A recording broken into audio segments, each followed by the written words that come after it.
The last letter home. I kept that letter in my pocket for 63 days. Through mud, through blood, through hell itself. And I never sent it. Some stories aren't meant to be told.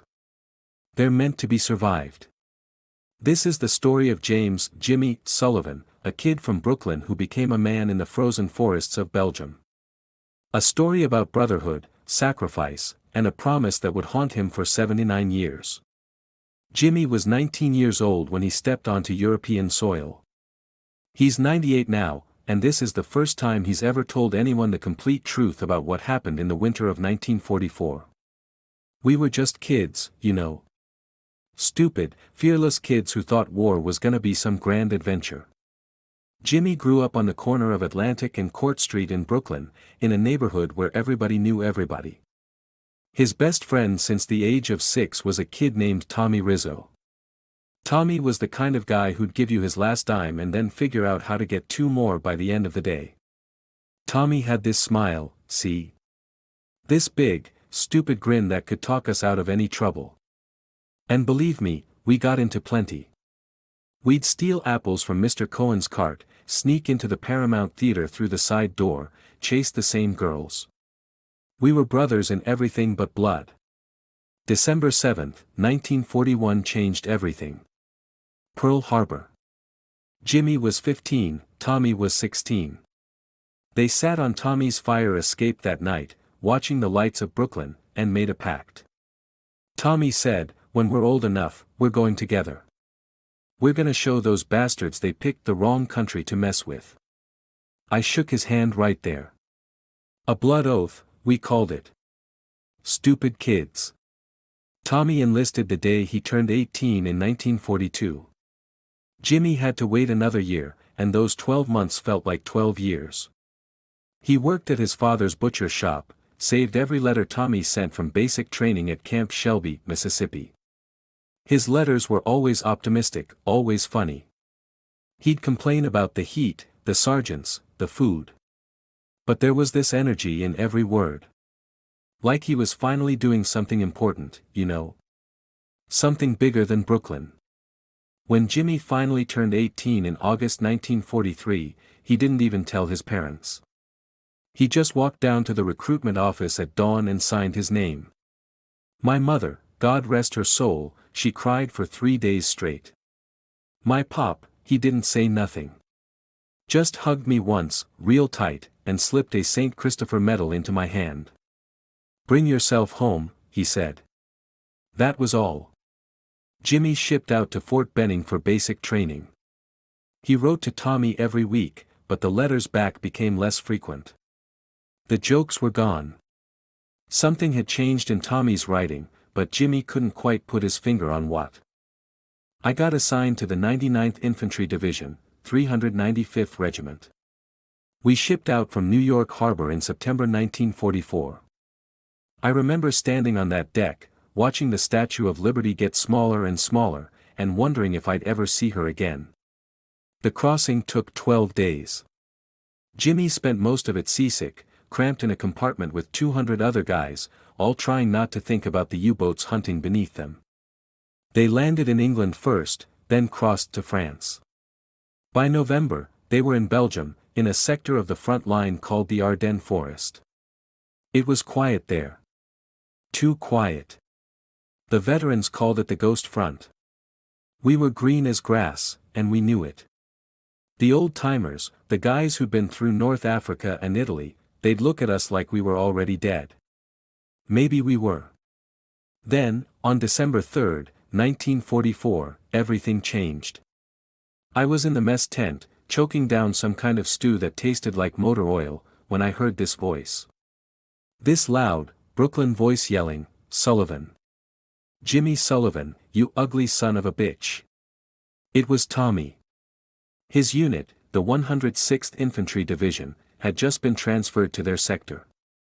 After 2 years apart, the Brooklyn boys were together again. We hugged right there in the mess tent, didn't care who was watching. Tommy looked different though. Thinner. Older. His eyes were harder, you know. Like he'd seen things that changed him. But that smile was still there. That damn smile. They spent every free moment together over the next 2 weeks. Sharing cigarettes, telling stories, lying about girls back home. It felt like being kids again, just for a little while. One night, we were in a foxhole, pulling guard duty. It was colder than anything I'd ever felt.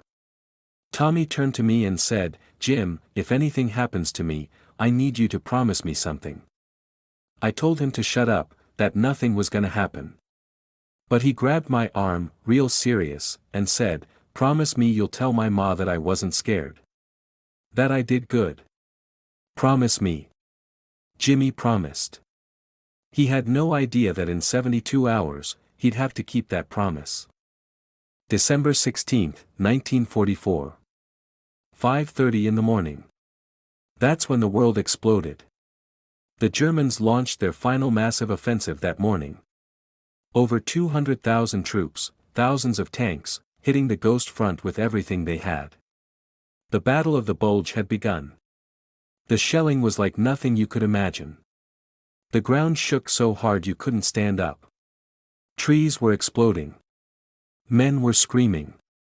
The whole world was fire and noise and terror. Jimmy's unit was overrun within hours. They fell back, regrouped, fell back again. In the chaos, units got mixed together, separated, scattered across the frozen forest. I lost track of Tommy in the first day. I kept asking everybody I saw if they'd seen him, if they'd seen anyone from the 106th. Nobody knew nothing. Everything was confusion. For 5 days, Jimmy's unit fought a desperate retreat through the Ardennes. They were outgunned, outnumbered, freezing, and running out of ammunition. On the 6th day, December 21st, we got orders to try to hold a crossroads near a little village called Bastogne. If the Germans took that crossroads, they could cut off thousands of our guys. That's when Jimmy found Tommy again. I was setting up position behind a stone wall when I heard someone call my name. I turned around, and there he was. His uniform was torn, his face was covered in dirt and blood, but he was smiling. That stupid, beautiful smile. Tommy's unit had been decimated. He was one of only 12 men left out of his entire company. They'd been fighting non-stop for 6 days, barely sleeping, barely eating. We had maybe 20 minutes together before the Germans hit us again. We shared the last of my coffee, which was really just hot brown water. And Tommy, he pulled out this letter. It was all folded up, covered in mud. He said, "I wrote this to my ma. Been carrying it around. If I don't make it, you make sure she gets this, okay?" I told him he'd give it to her himself. He just smiled and tucked it into my jacket pocket. He said, "Just in case, Jimmy. Just in case." The German attack came an hour later. Tanks, infantry, everything. They hit the crossroads from 3 sides. It was hand-to-hand in some places. We were using bayonets, rifle butts, anything we could. I lost sight of Tommy in the fighting.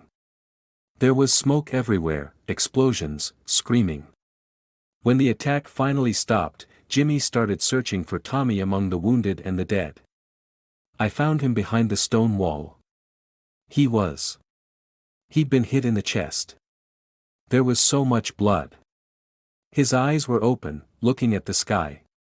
That smile was gone. Jimmy knelt beside his best friend in the snow, and for the first time since he'd left Brooklyn, he cried. I closed his eyes. I took his dog tags. And I felt that letter in my pocket, the one he'd given me just hours before. I wanted to read it right then, but I couldn't. I couldn't. The Battle of the Bulge lasted another month. Jimmy fought through all of it, carrying Tommy's letter in his pocket every single day. I kept thinking I'd read it, see what Tommy wanted to tell his ma. But every time I tried, I couldn't do it. It felt wrong somehow. Like reading someone's diary. The Germans were pushed back by late January. The Allies continued their advance. Jimmy made it all the way to Germany, all the way to the end of the war in May 1945. I was there when we crossed the Rhine. I was there when we liberated a concentration camp. I was there when the surrender came. And through all of it, I carried that letter. It became like a talisman, you know. Like as long as I had it, a part of Tommy was still with me. When Jimmy finally came home to Brooklyn in June 1945, the first thing he did was visit Tommy's mother, Mrs. Rizzo. I walked up those stairs to her apartment, the same stairs Tommy and I had run up and down 1,000 times as kids. I knocked on the door, and when she opened it and saw me, she just knew. Mothers always know. Mrs. Rizzo already had the telegram from the War Department. She already knew her son was dead. But Jimmy told her everything. He told her about the reunion, the foxhole conversation, the promise, the battle, the end. Then I reached into my pocket to give her the letter. And I stopped. I don't know why. Maybe I was afraid of what it said. Maybe I was afraid it would break her heart even more. Maybe I was afraid it would break mine. Jimmy told Mrs. Rizzo he'd lost the letter in the fighting. He made up a speech Tommy had supposedly given him to pass along instead. Words about love and pride and not being scared. She hugged me and thanked me. And I felt like the biggest coward in the world. I still had her son's last words to her, and I couldn't give them to her. What kind of friend does that? Jimmy left the Rizzo apartment that day, went home, and hid the letter in a box in his closet. And there it stayed for 79 years. I got married, had kids, grandkids, great-grandkids. Built a whole life. But that letter was always there, in the back of my mind. This weight I carried that nobody knew about. Mrs. Rizzo passed away in 1967, never knowing what her son's real final words to her had been. Tommy's sister Maria moved to California. His brother Vincent died in Korea in 1951. I thought about burning the letter 100 times. But I could never do it. It was all I had left of Tommy, of that promise, of that kid from Brooklyn who never got to come home. Last year, at the age of 97, Jimmy finally told his daughter about the letter. She convinced him to try to find any remaining members of Tommy's family. We found Tommy's niece, Maria's daughter, living in San Diego. Her name's Angela. She's 72 years old and never knew her uncle except through stories. 3 months ago, Jimmy flew to California. It was his first time on an airplane in 79 years. Angela met him at the airport with her children and grandchildren. I told her everything. The truth. About the promise, about the letter, about my cowardice. And you know what she said? She said, "Mr. Sullivan, you kept your promise. You brought my uncle home in the only way you could. You kept him alive all these years." Jimmy finally, after 79 years, opened Tommy's letter and read it aloud to Tommy's family. It was just 3 paragraphs. Tommy told his mother he loved her. He told her not to be sad because he was doing what he believed was right. He told her to take care of Jimmy when he got home, because Jimmy was his brother and would need help after seeing what they'd seen. That last part. God, that last part destroyed me. The letter is now framed in Angela's home, alongside a photo of 2 Brooklyn boys sitting on a fire escape in 1941, grinning at the camera like they'd live forever. People ask me if I have any regrets. Sure, I regret not giving Mrs. Rizzo that letter when I had the chance. But mostly I'm grateful. Grateful I got to know Tommy. Grateful I survived to tell his story. Grateful that after all these years, I finally kept my promise. Jimmy Sullivan is 98 years old now. He still lives in Brooklyn, just 3 blocks from where he grew up. On his wall hangs a photo of Tommy Rizzo, a kid from Brooklyn who never made it past 21. War takes everything from you. Your innocence, your friends, your peace. But it also gives you something. It shows you what people are capable of. The good and the bad. Tommy was the best of us. And as long as I'm still breathing, I'll make sure people remember that. This is the story of James Sullivan and Tommy Rizzo. This is the story of a promise kept. This is a story that needed to be told.